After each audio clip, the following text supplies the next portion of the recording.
5 años en el mundo. Neumonía, primera causa de muerte. 1 millón de niños mueren anualmente por neumonía. Pero eso solo pasa al otro lado del mundo, no, aquí también pasa, ¿no? Es el Día Internacional de la Neumonía, es el 12 de noviembre. Entonces, estas palabritas que les parecen raras son importantes que las conozcan. ¿Por qué? Porque básicamente cuando nosotros hacemos la vigilancia epidemiológica se tienen que reportar. Cuando ustedes hagan el rural o cuando ustedes estén en atención primaria, secundaria, se tienen que reportar. Acuérdense que es la primera causa de muerte en menores de 5 años, entonces hay que reportarlo. Entonces, tiene mayor riesgo de muerte los niños menores de 6 años y si tienen una patología de base, peor. Mira, en el de 2022, bastantes fueron las muertes reportadas de los niños menores de 2 años. De hecho, aquí en Colombia tuvimos epidemia también. Entonces, estos términos básicamente nos hablan de lo que es el término de ESI, que es enfermedad similar a la influenza. Acuérdense que la influenza es la gripe, no es el resfriado. Entonces, tiene que ver cuando la persona tiene más de 38, y hablando de bebés, de niños, la temperatura es mayor de 38 grados con tos, la evolución tiene más de 7 días y básicamente los pacientes se mejoran en un plazo no mayor de 10 días. Entonces eso es lo que llamamos una ESI, o sea, se reporta como una enfermedad similar a la influenza. ¿Qué es un IRAC? De hecho estamos haciendo un trabajo sobre IRAC. Es la infección respiratoria aguda grave. Y grave es porque amerita hospitalización. Tenemos lo que son los casos confirmados para ESI y para IRAC. Entonces, el ESI debo confirmar la presencia del virus de la influenza. Y en el IRAC debo revisar cuál es el agente, que son casi todos los que hemos visto, que producen infección viral, para aislar, para reportar. Entonces, miren pues, vuelve y juega el virus sincitial, adenovirus y para influenza son los virus que son más frecuentemente pueden llevar a una infección respiratoria aguda grave que amerite hospitalización. ¿Vale? Y en los bacterianos el estreptococo. Ese es el dato importante. El sincitial se convierte en el principal agente viral y bacteriano el estreptococo neumonal. Eso es lo que dice este curso. Clave, ¿por qué? Porque debemos buscar básicamente para aislar en esos pacientes esos agentes. Por eso tenemos, ¿qué hacemos para eso? Para aislar el bicho que usamos.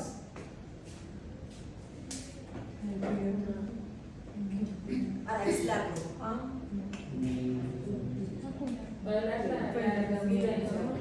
Para saber cuál es el bicho.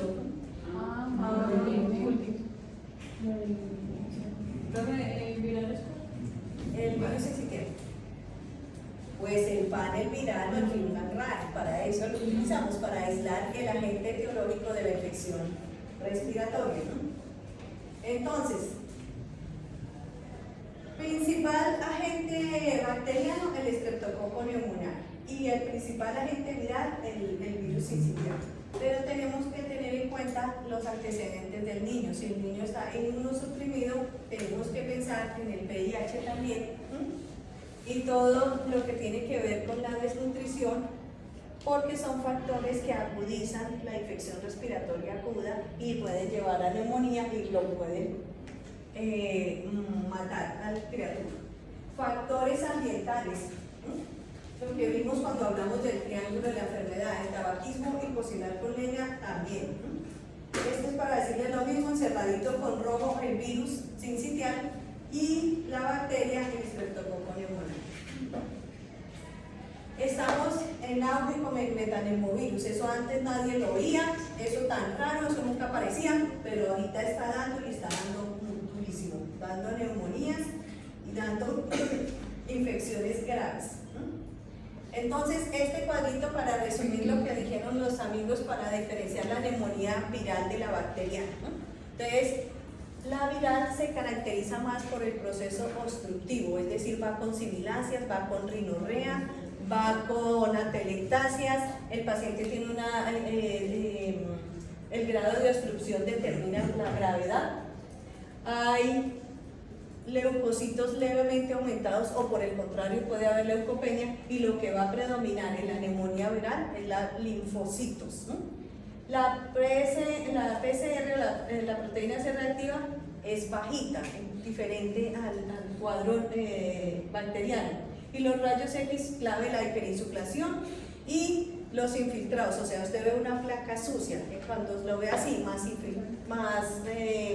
atrapamiento, el proceso es viral. La bacteriana, no hay sibilancia, la fiebre es muy alta, el paciente se ve tóxico, la progresión a dificultad respiratoria es más rápida, está determinada la gravedad por los antecedentes del niño y por la edad. En el hemograma vamos a encontrar leucocitosis y neutrofilia, que eso ya lo sabemos. La PCR va a estar supremamente elevada y va a haber zonas de condensación y puede haber derrame pleural. Ese también estaba en el examen. ¿Qué vemos en una placa?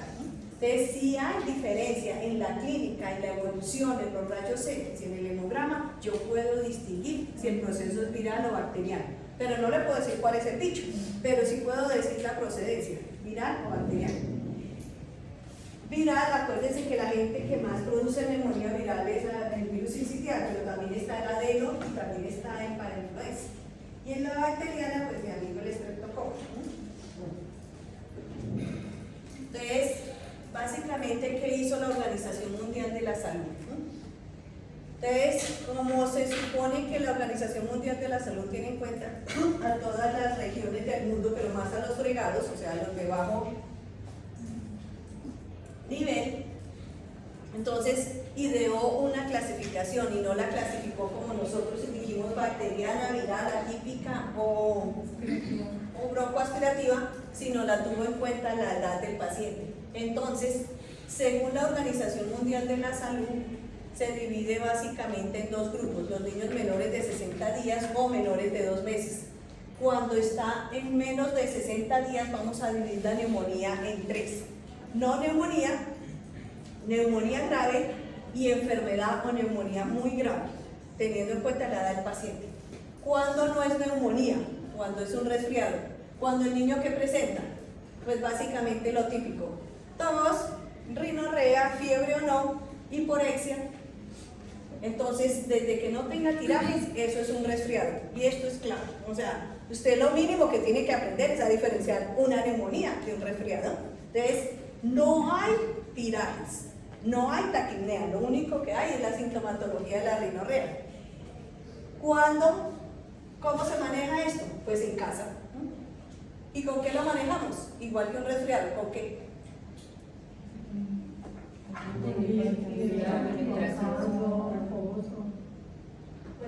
¿Con qué?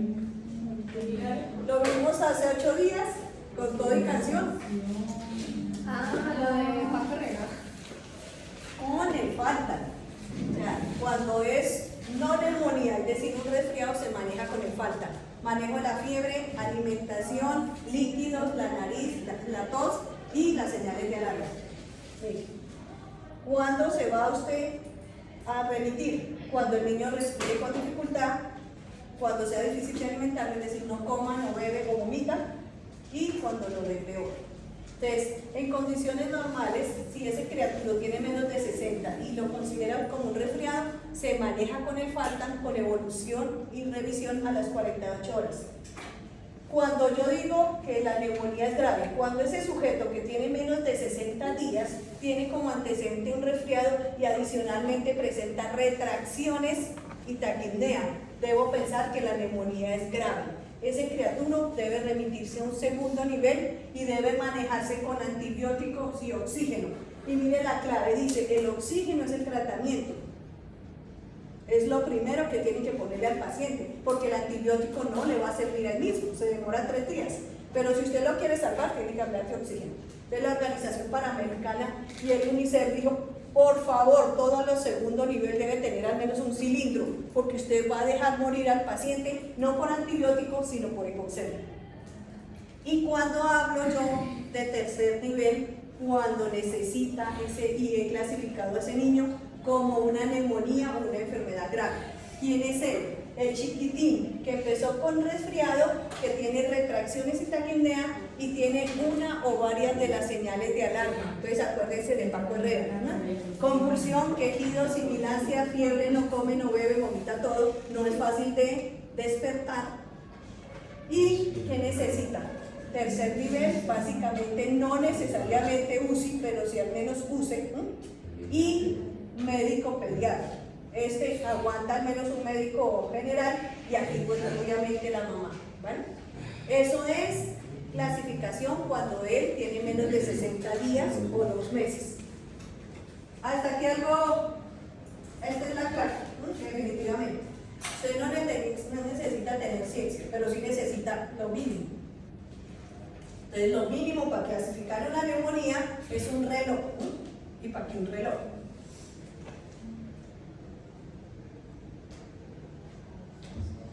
Ay, no me digan como para qué un reloj. Claro, acuérdense que la clasificación la da la presencia de taquimia y retracciones, y usted mínimo debe tener un reloj. Entonces, ¿cuándo se habla de taquimia en el recién nacido? Frecuencia respiratorias mayores a 60. Depende de la Así es, no, por eso, recién nacidos hasta los 60. De 2 a 11 meses, 50. De 2 a 4 años, 40. Eso es. Eso, con solo que usted sepa eso, todo sospechoso que haya empezado con un resfriado y tenga taquimia, inmediatamente tiene que pensar en neumonía hasta que no se demuestre lo contrario. Y cuando el cucharejo ya cumplió los 2 meses o hasta los 4 años, lo dividimos en 4.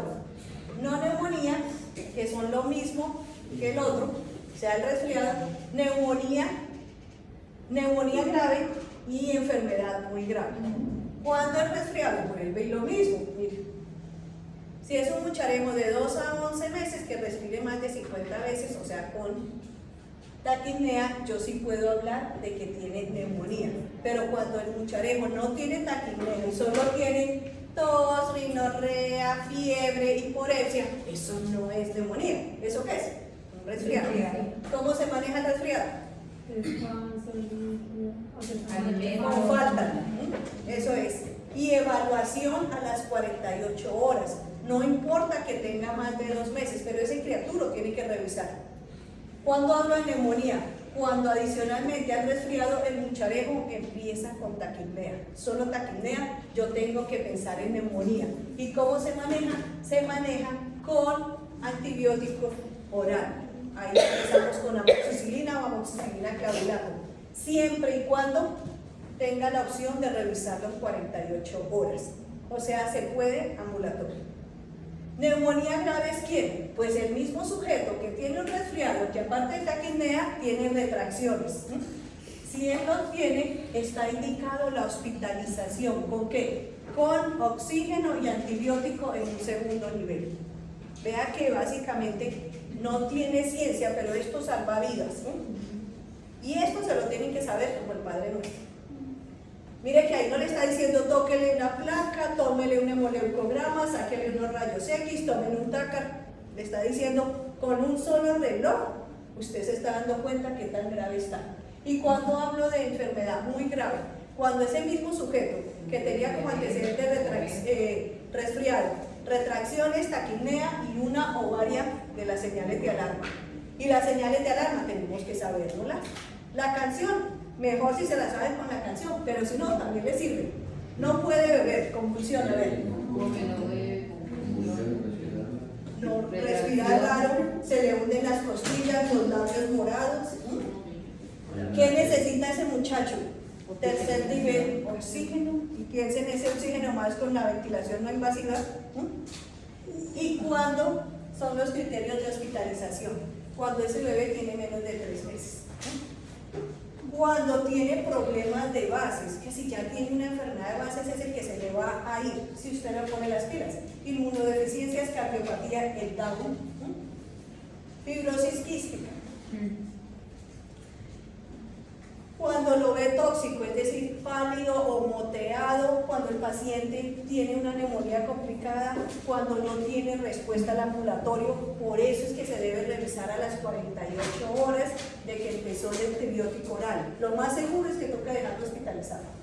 cuando hay riesgo social, es decir, los padres son analfabetas, viven a 6 horas de la ciudad, no tienen los recursos, las distancias, o sea, el pueblo bien lejos, cuando ya ha presentado neumonías recurrentes y cuando la saturación está por debajo del 92. Yo no sé, ni en los exámenes más de uno es que con 91 están con saturación adecuada. Por Dios, estamos hablando de niños, ¿no? Entonces, mire, aquí yo tengo que hospitalizar. Ese bebé con 92 se queda hospitalizado, diferente al viejito. Si el viejito tiene 88 y es POC, esa es su saturación. Pero usted deja un niño con 88 y lo tiene más al otro lado que a ese. Entonces, miren que de todo lo que hablaron es importante también hacerle la clasificación a la gravedad. La neumonía se mueren los niños todavía, entonces, básicamente, los lactantes, o sea, los menores de 2 años, ¿cuándo está grave? Cuando presente las señales de alarma, cuando presente taquicardia, cuando la cianosis ya se haya presente, cuando la frecuencia esté por encima de 70, ese mucharejo no les va a aguantar, ¿no? Entonces, pilas con eso. Y en los niños mayores, básicamente la misma, la frecuencia, el aleteo, los signos de dificultad respiratoria y, miren esto, el llenado capilar. En pediatría es más grave, si se acuerdan el triángulo, la parte circulatoria, la hipotensión y la taquicardia, ¿no? Entonces, pilas con eso, ¿no? Entonces, miren que aquí no tenemos ninguna cosa rara. Le está preguntando con un termómetro y pregúntele a la mamá cómo lo ve, ¿no?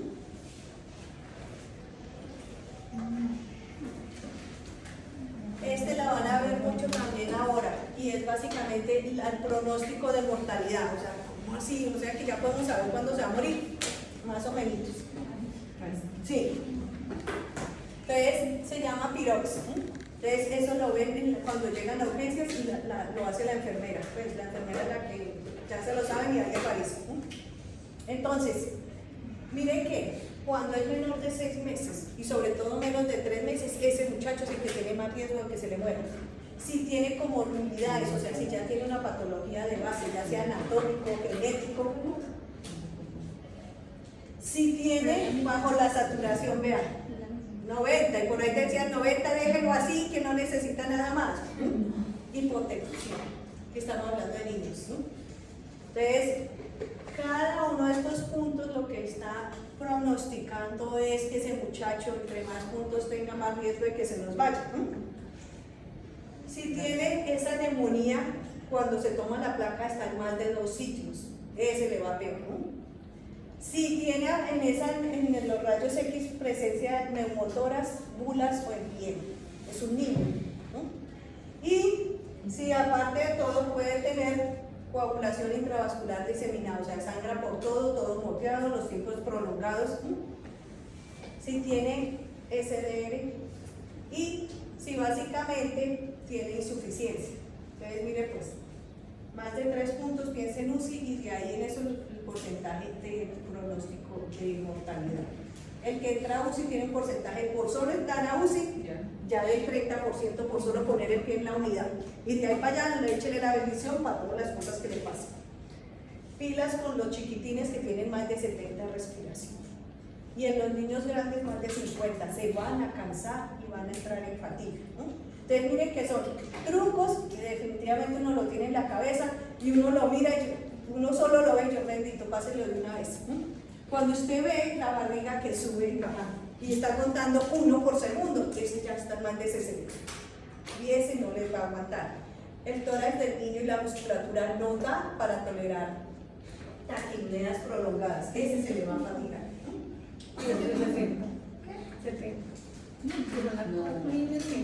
70 no le aguanta en lactantes, o sea, los chiquitos, y 50 los más grandes. O el manejo de la neumonía, pues ya lo dijimos, básicamente que necesita oxígeno en primera instancia y el antibiótico. Y la parte hídrica para evitar que se deshidrate. Y terapia. Terapia en neumonía no es tan importante, no es que no sea importante, sino que no lo es tanto. Es el antibiótico. El derrame paraneumónico, ya lo dijeron los amigos. Le vuelvo un momentito, por favor.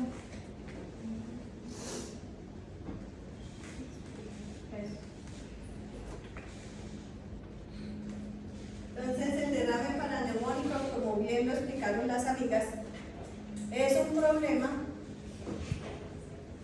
básicamente no resuelto. ¿Por qué? Porque para que yo hable de derrame paraneumónico, ¿qué es lo que tuvo que haber tenido?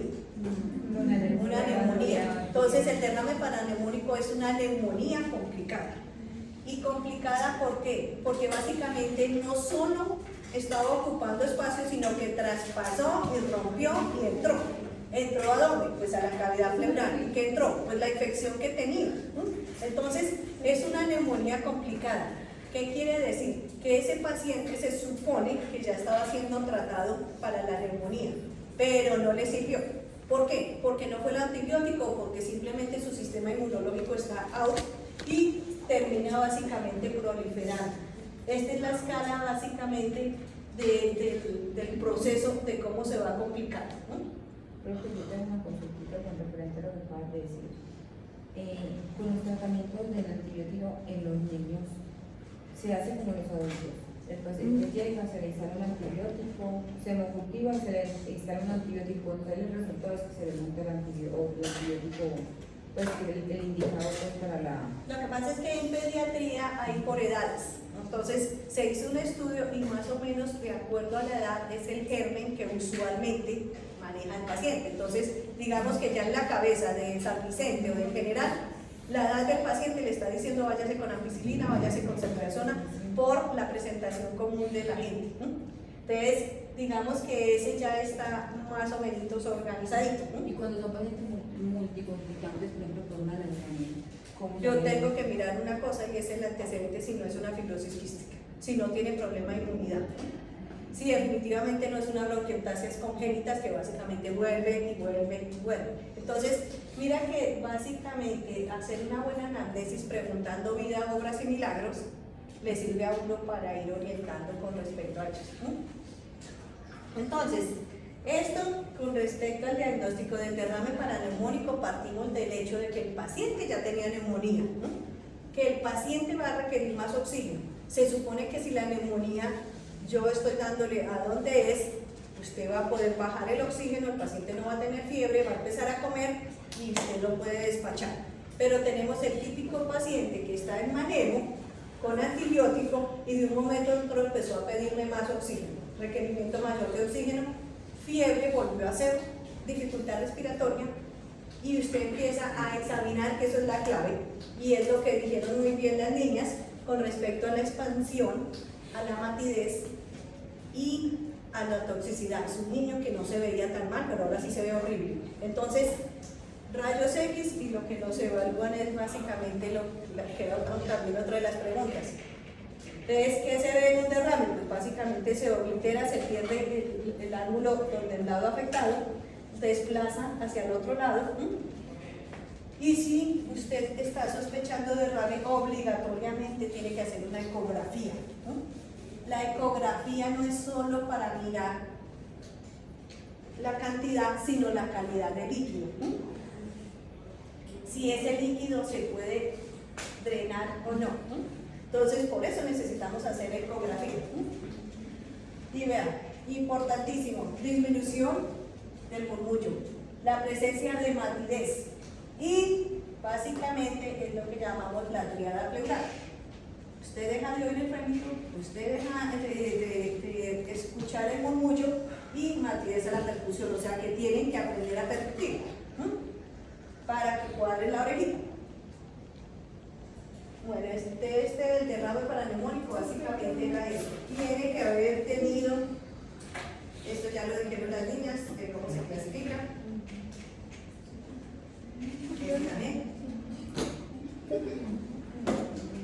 La más trajinada de las patologías habidas y por haber, o sea, hacía tiempo que no veía tanta bronquiolitis todos los días y a cada rato. Entonces, La definición de bronquiolitis tal cual es: primer episodio sibilante en un lactante con antecedente gripal sin atopía. Así tal cual es. Primer episodio sibilante. En un lactante. Entonces mire que si cumple, le está diciendo que tiene que tener, ¿no? Antecedido de un proceso viral, es decir, de un resfriado, y sin antecedente de atopía. Entonces yo puedo diferenciar una bronquiolitis de asma. ¿Por qué? Por esa definición ya está dicho todo.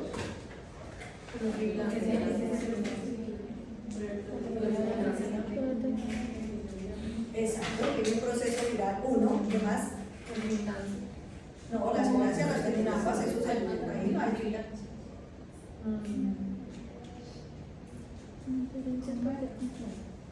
La última parte de la definición dice que ¿qué? Sin antecedente atópico. No. La última parte que le dije de la definición es ¿qué? Atópico. Sin atopía. Entonces, ¿cuál es la diferencia entre asma? Claro, ¿no? Ustedes ahí ya la tienen.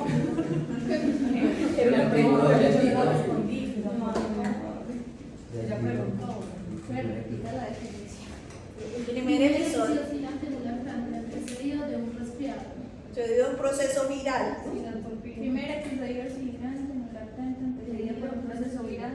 Sin antecedentes de atopía. Entonces aquí, como todo en la vida, también hay escalas de severidad que también las dijeron las amigas, ¿no? Usamos por lo general dos. TON, que es de la generación nueva, o sea, los pediatras nuevos, y Downes, que es de los un poquito más antiguos, pero que estamos usando más Downes Ferrer que el TON, que evalúa la escala, las sibilancias, porque mire que la definición dice sibilancias, pues tiene que ser sibilancia, presencia de tirajes, la frecuencia, la ventilación, es decir, la entrada del aire, y si presenta cianosis o no. Esta escala para severidad de bronquiolitis es la que usamos casi todos los días. Entonces usted dice, se remite el paciente WD6, así dice. Entonces, se remite el paciente con escala de Downes-Ferrer 6, o sea, eso es moderado.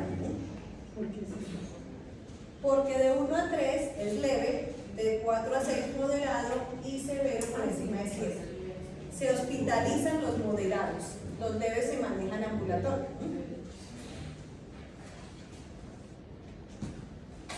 La gravedad, parecido a lo que ya habíamos visto en el otro. Entonces usamos un Downes-Ferrer, aquí está, igual, leve, de 1 a 3, moderado de 4 a 6 y severo mayor de 7.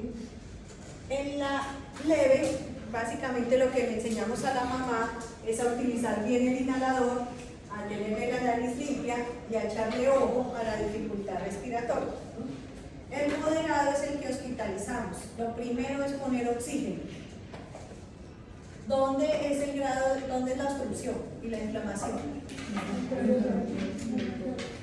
En el bronquiolo, al final, o sea, donde se hace el intercambio. Por eso genera hipoxemia. Por eso es que lo primero que hay que hacer es poner oxígeno, ¿no? Dice el protocolo que se hace en urgencias. En urgencias, la prueba terapéutica.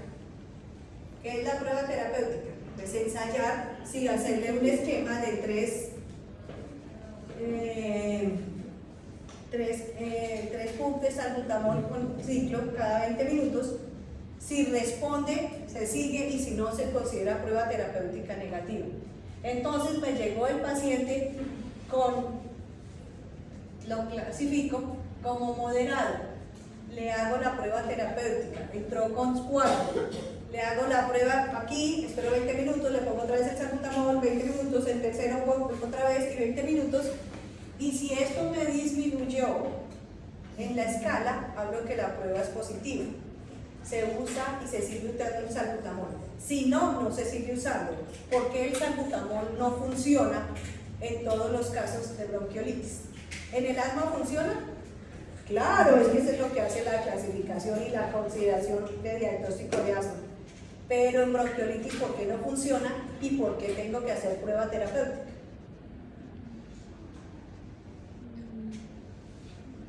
¿Dónde es que es la inflamación?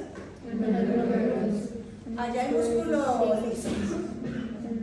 En las bronquiolitis. No hay. Y si no hay beta, o sea, los receptores beta son los que funcionan para broncodilatar. Si yo no tengo músculo liso, ¿cómo le va a funcionar? Por eso no funciona el salbutamol en la mayoría de los casos de bronquiolitis.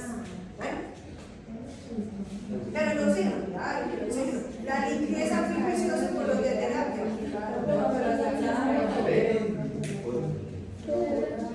Esto también lo nombraron las chicas. Los factores de riesgo, los niños con cardiopatía, con inmunidad, neurológicos, prematuros, desnutridos, los que tienen Down, esos son los que se les va a enredar la bronquiolitis. Los signos de alarma, ya se lo saben, no come, no bebe, más dificultad, el que está haciendo apnea.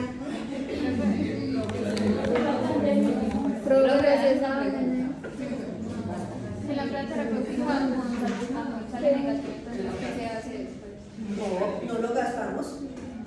Ya. ¿Para qué le pones si no le sirve? Pero es un proceso inflamatorio. Eso va a demorarse, pero funciona, solito va bajando. Lo que yo debo evitar es que no tenga sobreinfección. Pero por eso básicamente en esos criaturos que usted clasificó como moderados o severos necesitamos el daño invasivo. Los exámenes.